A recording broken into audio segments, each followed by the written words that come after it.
This is PlantBased Briefing. The founders of the first vegan hotel in the U.S. are still at it 40 years and many epiphanies later. By Robin Raven at vegetariantimes.com.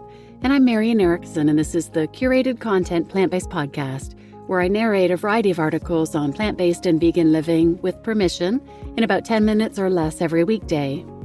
And today's article is from vegetariantimes.com. Vegetarian Times magazine has been plant-based lifestyle authority since 1974. They have recipes and news for vegans, vegetarians, and the veg-curious. And today's episode is a short one, but I wanted to share it because this is something I never knew until a couple years into my veganism. I didn't know there was such a thing as vegan travel or vegan resorts. But I find it so fascinating that this hotel has been around for 40 years. I didn't even know veganism existed back then.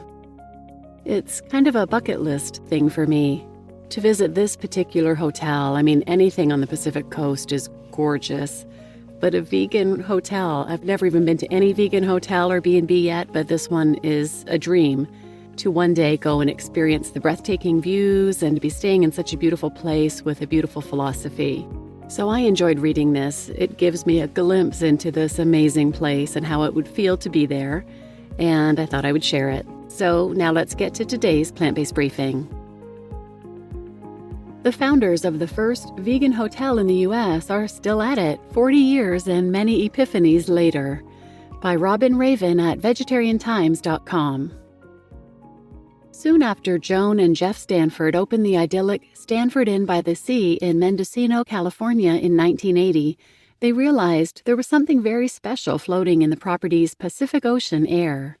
"We discovered an energy here that we still don't understand," Jeff explains. "We saw it in our guests, and they surprised us, thanking us, often giving gifts that we didn't deserve. They appreciated what we were doing here. We grew to understand that this is a place for epiphanies, and those are personal.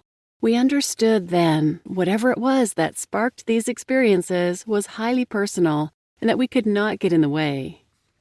Almost everything at the Stanfordinn is completely vegan, from the restaurant menu to the decor. Jeff reports that outfitting a green, animal product-free inn isn't as challenging as it might seem. The floors are mostly made of wood and bamboo. In areas when there is wall-to-wall carpeting, it's made from synthetic fibers. The only non-vegan touch is a collection of antique Persian throw carpets made from wool.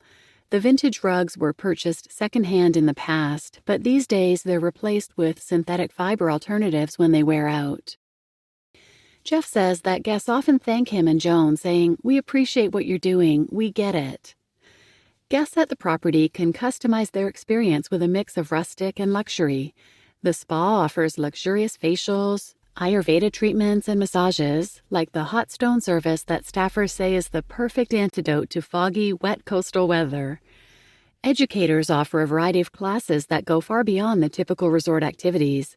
Jeff teaches a class on meditation, and Joan leads art play shops that empower visitors to have fun making art without any rules. Adventurous guests can choose to go kayaking or redwood outrigger canoeing on the Big River estuary. At the end of the day, a soak in the hot tub or a visit to the sauna are in order. Lodgers can also take nutrition and cooking classes. In addition to co-owning the inn, Jeff Stanford serves as the chef at the on-site Raven's Restaurant, a vegan fine dining haven with gorgeous views, named after a pair of ravens that first showed up near Stanfordinn in 1995. Most of our diners are not vegan or vegetarian. They're omnivores, Jeff says, but he's developed a vegan menu that pleases all preferences. Dishes are not created for vegans, they're created for diners. Many guests love the food at Raven's Restaurant so much that they decide to enjoy all their meals at the inn rather than venturing out. Some of the produce used in Raven's Restaurant is grown in an on-site garden. We developed the concept of the edible landscape by creating a raised bed for growing organic produce, Jeff says. While Jeff and Joan consider honey off-limits and don't raise bees at Stanfordinn, the garden is pollinated by so-called orchard bees, actually a type of fly, not a bee at all, which have settled into life on the grounds. Joan says she hopes that guests see a visit to the property as a moment to reflect and reset. This is a unique place where you can experience something truly authentic, not just an overnight stay. You just listened to The founders of the first vegan hotel in the U.S. are still at it 40 years and many epiphanies later, by Robin Raven at vegetariantimes.com. And I'm your host, Marian Erickson, and I'll continue dreaming about a vacation at this place. I would love to do the cooking classes as well. And speaking of vegan travel, feel free to check out the Happy Cow app or happycow.net for information on vegan hotels and B&Bs and getaways.